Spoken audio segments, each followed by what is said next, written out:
Salam, selamat bertemu kembali Bapak Ibu Saudara-saudariku yang terkasih dalam channel ini, channel Langsung Sitorus yang akan kita gunakan untuk menafsirkan, memahami, menghayati apa yang menjadi evangelium pada tanggal 1 September tahun 2024, minggu ke-14 setelah Trinitas, yakni dari Ulangan 4 ayat 1 tambah 2 dan ayat 6 sampai 9. Mudah-mudahan pertemuan kita, penafsiran kita, perenungan kita akan firman itu untuk semakin meneguhkan kita setia melakukan perintah Tuhan. Saudara-saudara yang sudah mensubscribe, terima kasih, dan mohonlah tidak bosan-bosannya untuk mencari beberapa orang lagi yang mau mensubscribe dan like video kita, semoga persahabatan kita semakin meluas. Untuk memulai perenungan kita, mari kita terima penyertaan dari Tuhan kita.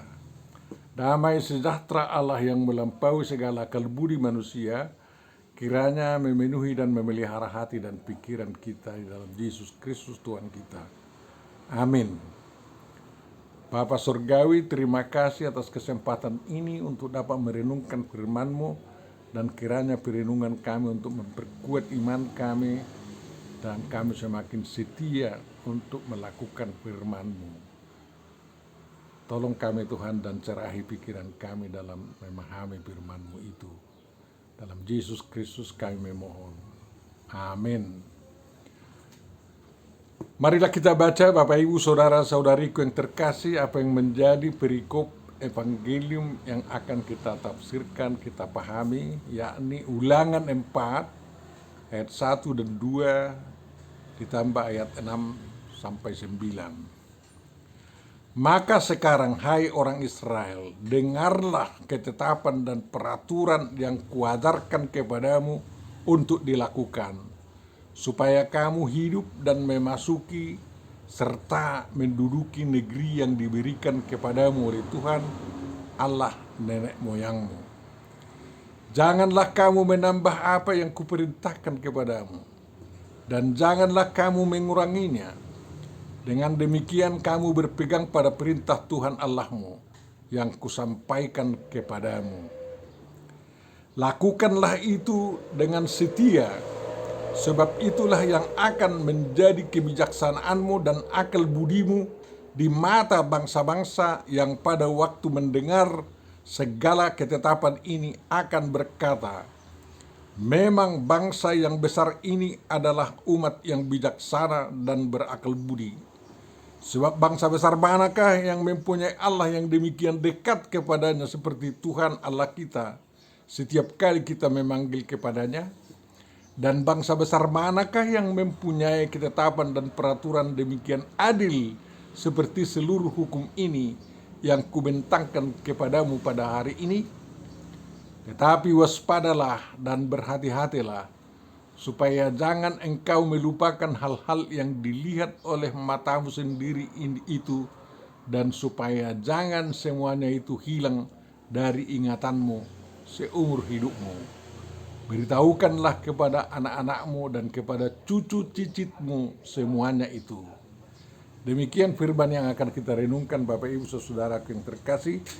Yang berbahagia adalah orang yang mendengar, memelihara, memahami, menghayati, lalu mengamalkan dan melakukan firman dan perintah Tuhan. Amin. Bapak Ibu Saudaraku yang terkasih, kitab Ulangan itu atau Deuteronomium berisi banyak hal yang sama dengan apa yang ditulis di dalam Exodus atau Keluaran, Imamat, Bilangan. Tetapi kitab Ulangan itu sangat indah. Mengapa dikatakan kitab Ulangan? Karena tampaknya Musa mereview apa yang pernah diajarkan dan sepanjang di padang gurun, ya, sampai dia berada di batas di tanah di Gunung Nebo pada pertemuan terakhir para bangsa Israel, dan Musa mereview semua itu dan meyakinkan bangsa Israel bahwa hukum-hukum ini dan ajaran-ajaran inilah jalan hidup mereka yang sangat menentukan di masa depan, termasuk setelah mereka memasuki tanah yang dijanjikan Tuhan, tanah Kanaan itu. Musa tidak ikut masuk ke tanah perjanjian karena hanya satu kesalahan, yakni Tuhan memerintahkan dia itu berbicara aja kepada batu itu agar air keluar, tapi dia membantingnya karena emosinya dan airnya pun keluar. Tapi sudah terhitung sebagai yang melanggar, tidak patuh kepada Tuhan di situ. Dan hukumannya tidak masuk ke tanah perjanjian. Ngeri juga itu ya. Hanya satu kesalahan jadi tidak masuk. Bagaimana kita ya? Kita bercita-cita masuk surga. Kalau ada satu kesalahan kita yang fatal, kita tidak ikut masuk ya. Kesalahan apa biasanya itu? Tentu saja adalah kesalahan melawan Roh Kudus, berdosa kepada Roh Kudus. Artinya kalau sudah Roh Kudus itu menuntun kita, meyakinkan kita tentang kebenaran keselamatan yang dianugerahkan oleh Tuhan Yesus Kristus, maka kita menolaknya, tentu saja itulah dosa kepada Roh Kudus. Dan dengan penolakan itu, tentu saja kita tidak ikut masuk ke surga, ke firdaus Tuhan. Itulah salah satu dosa yang menghalangi kita, seperti memukul batu itu bagi Musa, ya kan kayak gitu. Jadi hati-hati dengan kesetiaan kita kepada Roh Kudus, agar jangan sampai batal kita. Walaupun Musa sudah tahu bahwa dia tidak masuk ke tanah yang dijanjikan Tuhan, dia tetap setia mengajarkan ajaran dan hukum-hukum Tuhan kepada bangsa Israel, agar bangsa Israel masuk ke tanah perjanjian dan mereka hidup sejahtera di sana, ya. Jangan seperti dirinya. Jadi kita ini, walaupun sudah kita tahu bahwa kita tidak masuk surga karena dosa kita, jangan jadi mandek mengajarkan ajaran dan hukum-hukum Tuhan kepada generasi-generasi muda, kepada anak-anak kita, kepada cucu-cicit kita semua. Harus semakin rajin memberitakan Injil, menanamkan kebenaran Tuhan kepada manusia, baik di keluarga maupun di luar keluarga. Ya, jangan berdiri, jangan putus asa, jangan katakan, aku tidak ikut masuk ke dalam, untuk apa lagi aku mengajarkan kebenaran firman Tuhan itu. Jangan begitu. Semakin kita tahu bahwa kita tidak masuk surga, kita harus semakin gigih untuk mengajarkan firman Tuhan itu, agar jangan ada lagi seperti kita yang tidak masuk, agar semua orang-orang masuk ke tanah yang dijanjikan Tuhan, kerajaan Tuhan yang dijanjikan untuk kita masuki, agar kita bisa menikmati kebahagiaan di sana. Bapak Ibu saudaraku yang terkasih, di sini Musa tegas mengatakan, maka sekarang, ya, maka sekarang katanya, tidak besok, tidak kemarin, sekarang, di sini dan kini harus kita dengarkan firman Tuhan dan kita lakukan. Jadi kuping kita harus terbuka dan tubuh kita menjadi pelaku firman. Jadilah pelaku firman, jangan hanya pendengar saja, kata Rasul Yakobus kan kayak gitu. Dan itulah yang sebenarnya, jangan hanya teori kosong kehidupan beragama kita atau kehidupan beriman kita. Jangan menjadi hanya teori kosong seperti banyak di Eropa, ya. Banyak sekali orang guru agama di Eropa diajarkan tentang isi Alkitab, tetapi tidak dilakukan mereka. Akhirnya kosong, dan gereja pun menjadi kosong. Ajaran Kristen pun ditinggalkan orang karena dilihat tidak konsisten, kan kayak gitu. Jadi kalau orang konsisten beriman, beragama, harus didengarkan ajaran Tuhan, dan apa yang didengar itu, yang benar itu, dilakukan secara konsisten apapun konsekuensinya. Bapak Ibu saudaraku yang terkasih dalam Kristus Yesus, tujuan kita mendengar dan melakukan itu adalah agar kita hidup bukan asal hidup, tetapi hidup di suatu negeri yang penuh damai sejahtera, penuh sukacita, penuh masa depan yang luar biasa.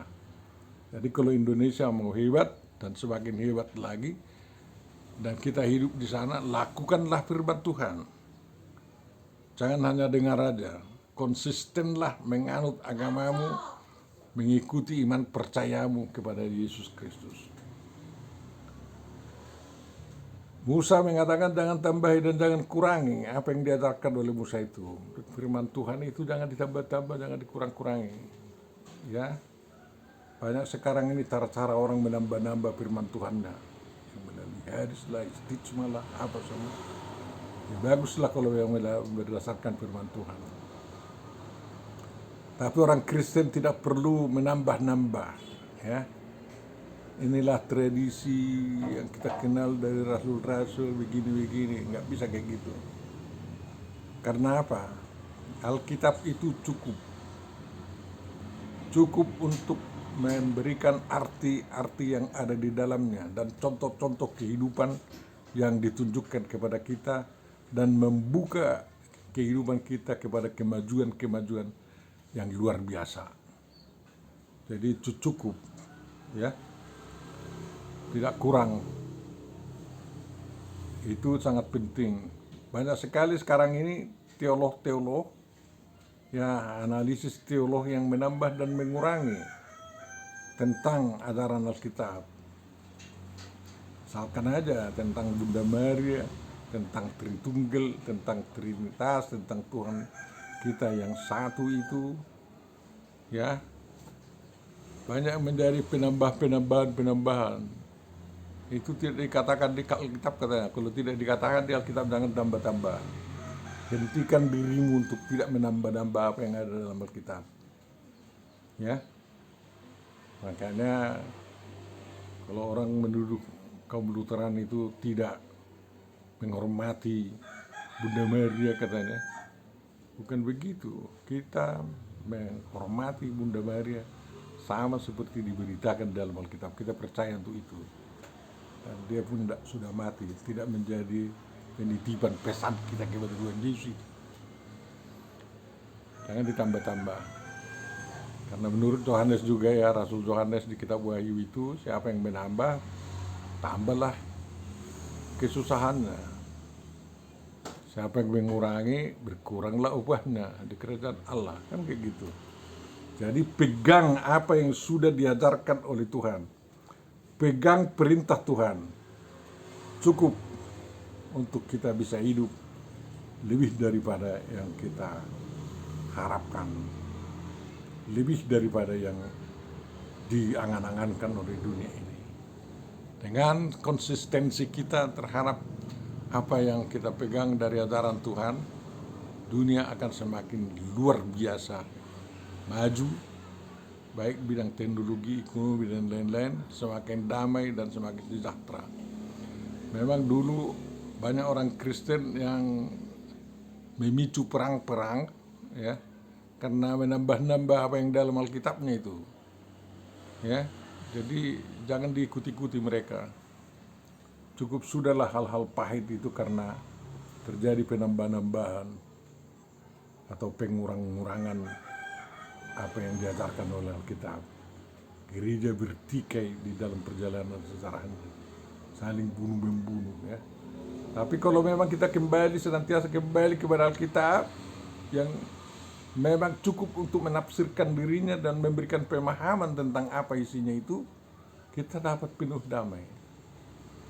Walaupun berbeda denominasi, berbeda aliran-aliran kekristenannya, pasti kita bisa hidup dalam damai. Bapak Ibu saudaraku yang terkasih, Musa mengatakan, lakukanlah itu dengan setia.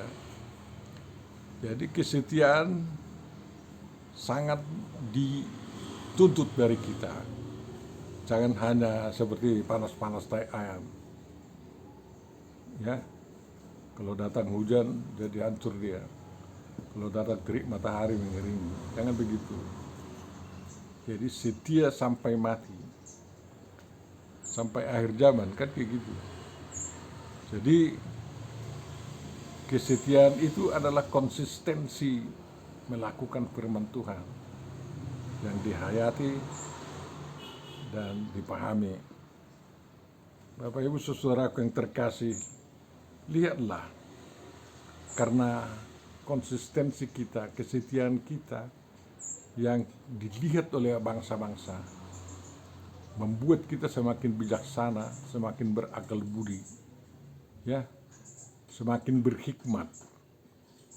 Kalau orang berhikmat, dialah yang dapat menyelesaikan masalah-masalah dunia di bidang apapun, ya. Karena tidak hanya seorang, masing-masing dengan bidangnya nanti dengan penuh hikmat dapat menyodorkan yang terbaik kepada kehidupan umat manusia di dunia ini. Dan kalau bangsa-bangsa terkagum-kagum, mereka akan mengatakan, marilah kita pergi ke Yerusalem untuk belajar firman Tuhan, ya.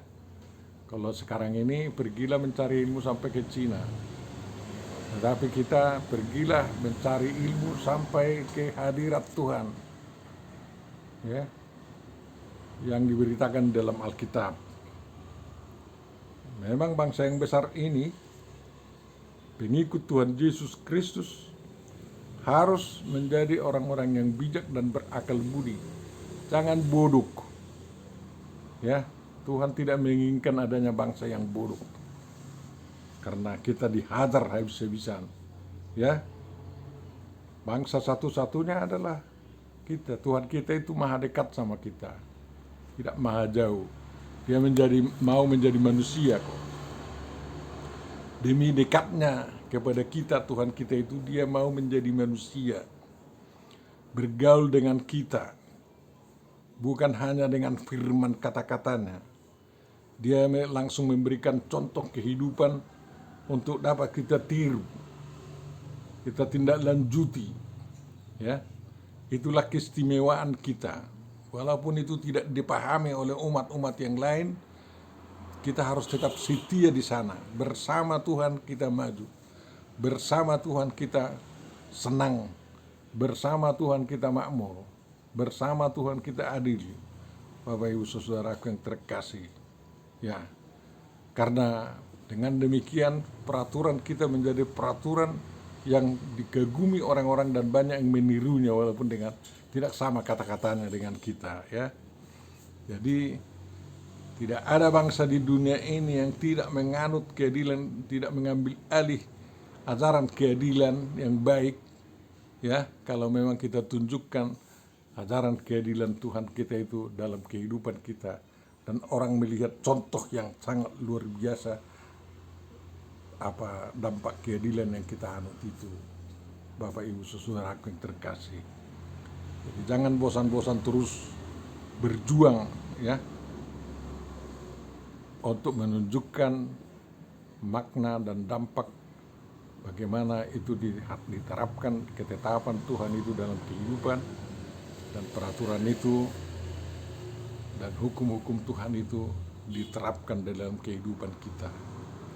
Hukum kita sebenarnya sudah diringkas oleh Tuhan Yesus, kan kayak gitu. Kasih kepada Tuhan dan kasih kepada sesama manusia, dan perbuatan melakukan apa yang dikehendaki kita dilakukan orang lain kepada kita, ya sudah selesai, sudah. Semuanya sudah, hukum Taurat itu, hukum Tuhan sudah kita lakukan kalau kita konsisten di sana. Dan kasih tetap bisa kontekstual, kan begitu. Dan kasih tidak pernah membuat kita sesat, Bapak Ibu saudaraku yang terkasih. Dan hati-hatilah kita katanya. Memang harus kita waspada supaya jangan kita melupakan. Jangan sampai terlupakan. Bagaimana cara orang Israel mengingat firman Tuhan itu? Dalam kitab Ulangan itu juga dikatakan firman itu tulis dah di dalam ambang pintu rumahmu katanya. Ya, selalu ada pertanda yang mengingatkan kita tentang firman Tuhan. Ya, kalau ada orang yang memakai kalung salib ya, mengingatkan apa gitu ya? Mengingatkan apa itu kira-kira ya?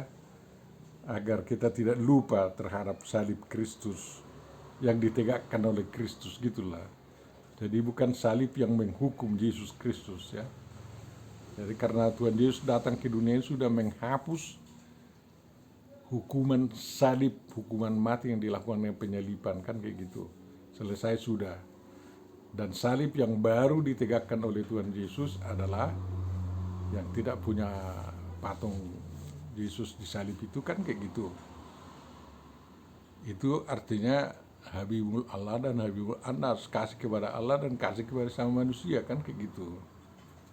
Dan kasih itulah yang kita ajarkan juga bersama-sama dengan saudara-saudara sebangsa dan setanah air.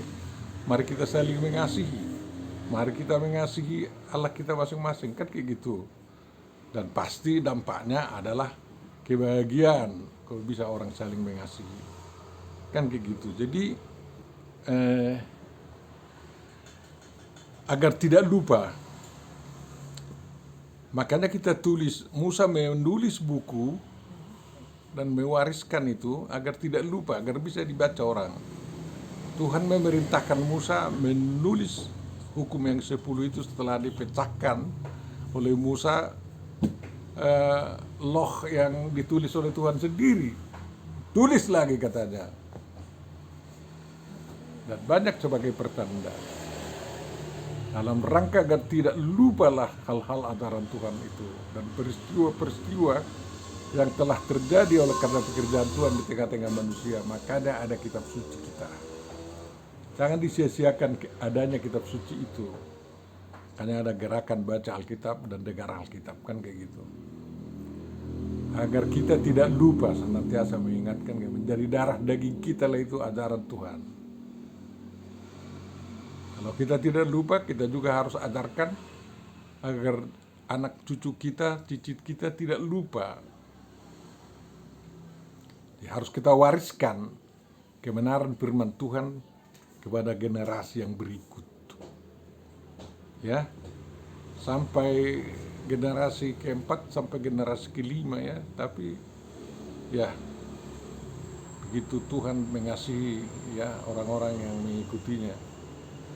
Ya, tapi bukan hanya sampai generasi keempat yang dianjurkan, sampai generasi terakhir sebelum datang akhir zaman harus tahu firman Tuhan itu, harus tahu ajaran Tuhan itu dan melakukannya juga secara konsisten dan penuh kesetiaan.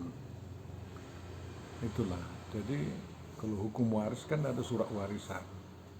Dan juga kepada dunia ini harus kita ajarkan juga, kalau Anda membuat surat wasiat, surat waris, jangan hanya bagi-bagi hartamu, tetapi berilah nasihatmu di situ juga agar mereka mematuhi firman Tuhan dalam membagi, mendapat harta yang kau wariskan kepada orang lain, kepada keturunan-keturunanmu, kan kayak gitu. Jadi jangan hanya harta aja, ikutlah firman Tuhan diwariskan di dalam surat waris itu. Tapi untuk mewariskan kebenaran firman Tuhan, hukum-hukum Tuhan kepada Musa, kepada kita, kepada generasi berikutnya, ya makanya ada kebaktian-kebaktian kita selalu mendengar firman Tuhan dan ajaran Tuhan di sana. Ada pengajaran sekolah minggu, ada pengajaran sekolah minggu dewasa, kaum ibu, kaum bapak, ada perkumpulan-perkumpulan kita. Semuanya itu demi menanamkan, mewariskan kebenaran hukum-hukum Tuhan dan ajaran-ajaran Tuhan. Dan itu harus berlanjut terus, semakin aktual, dan di dalam kesetiaan dilakukan, Bapak Ibu Saudaraku yang terkasih. Jadi jangan sampai ada generasi yang hilang dari generasi kita. tidak mengetahui firman Tuhan.